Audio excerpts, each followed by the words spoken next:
பண்ணுவேன், கண்டிப்பா பண்ணுவேன். ரொம்ப வருஷம் கழிச்சு இப்பதான் படம் பண்ணியிருக்கேன். அடுத்தடுத்து வரும்போது லவ் வரும், காமெடி இருக்கும், எல்லாமே கலந்து தான் நான் பண்ண போறேன். ஆக்ஷன் ஹீரோ நான் இது வரைக்கும் நான் சொன்னது கிடையாது.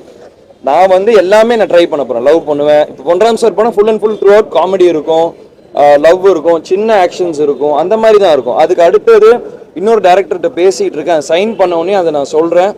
அது வந்து ஒரு மாதிரி லவ் ஸ்டோரியாவே போகும். ஸோ நான் எல்லாமே அதுக்கேற்ற மாதிரி தான் பண்றேன். ஃபுல் அண்ட் ஃபுல் ஆக்ஷன் நானும் பிளான் பண்ணல. எனக்கு டைரக்டர் கதை சொல்றாங்க, எனக்கு பிடிச்சிருக்க கதைக்கு ஏற்ற மாதிரி நான் சூஸ் பண்ணேன்.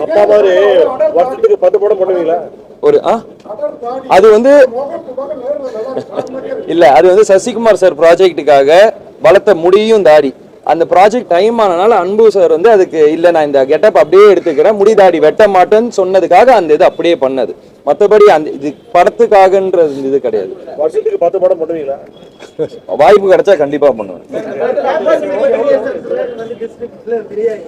ஆமா, அடுத்தது அதே கேப்டன் சினி கிரியேஷன்ல உங்களை வச்சு படம் பண்ணுவாங்களா சார்?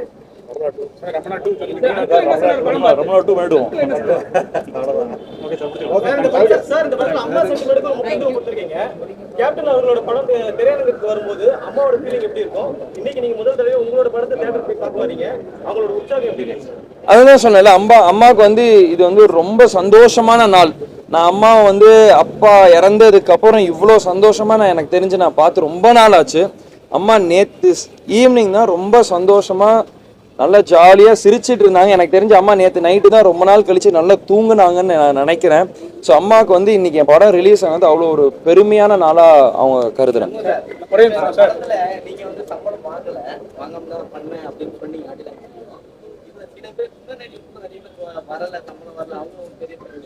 சார் இப்போ ஒன்றும் இல்லை சார், அதுக்கு யூனியன் ஒன்று இருக்குது, அதை பண்ணாமல் கியூப் ஓப்பன் ஆகாது. அது லிட்டரலி அது யார் எப்படி அந்த நியூஸ் வந்துச்சுன்னு எங்களுக்கு தெரியல. இது அதுதான் செல்லுமணி சார்னு ஒருத்தவங்க பக்கத்துலேயே உட்காந்துருக்காங்க. அப்படிலாம் இருந்தால் படத்தை ரிலீஸே பண்ண அலோவ் பண்ண மாட்டாங்க. அந்நியார்னு ரொம்ப பாசமாக கொடுக்குறோம் அம்மா. அதே மாதிரி உங்களுக்கு அந்நியார் எப்போ வர போறாங்க? அண்ணன் ஒருத்தர் இருக்காரு சார், நீங்க வேற டைம் தான் சார். நாங்க எதுவுமே யாருக்குமே வேணான்னு சொல்றது இல்லை சார். நானும் ஏன் 8 வருஷம் படம் நடிக்கல, அது என் கையில இல்லை, டைம் தான். ஸோ எப்போ டைம் கூடி வருதோ கண்டிப்பா எல்லாமே நடக்கும் சார். தேங்க்யூ.